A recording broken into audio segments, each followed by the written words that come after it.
ગુજરાત આતંકવાદી વિરોધી ટુકડી એક મોટું ઓપરેશન હાથ ધર્યું છે અને અલ-કાયદાના મોડ્યુલના AQISનો પર્દાફાશ કર્યો છે. ATSએ આ ઓપરેશનમાં 4 શંકાસ્પદ આતંકવાદીઓની ધરપકડ કરી છે.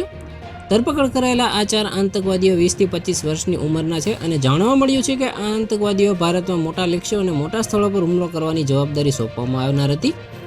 તપાસમાં જાણવા મળ્યું છે કે આ 4 આતંકવાદીઓ સોશિયલ મીડિયા એપ્સ દ્વારા એકબીજા સાથે જોડાયેલા હતા અને આ ઉપરાંત તેમના સરહદ પારના સંબંધો પણ પ્રકાશમાં આવ્યા છે. આતંકવાદ વિરોધી એજન્સીએ એક નિવેદનમાં જણાવ્યું હતું કે ગુજરાત ATS એ AQIS સાથે જોડાયેલા એક આતંકવાદીની મોડ્યુલનો પર્દાફાશ કર્યો છે.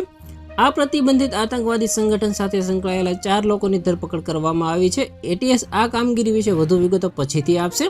વર્ષ 2023માં આ આતંકવાદી સંગઠન સાથે જોડાયેલા હોવાના આરોપમાં અમદાવાદમાં વિવિધ ભાગોમાંથી 4 બાંગ્લાદેશી નાગરિકોની ધરપકડ કરવામાં આવી હતી. તો આના વિશે તમારું શું કહેવું છે કોમેન્ટમાં જરૂર જણાવજો. આવા જ વિડીયો માટે અમારી ચેનલ સાથે જોડાયેલા રહો.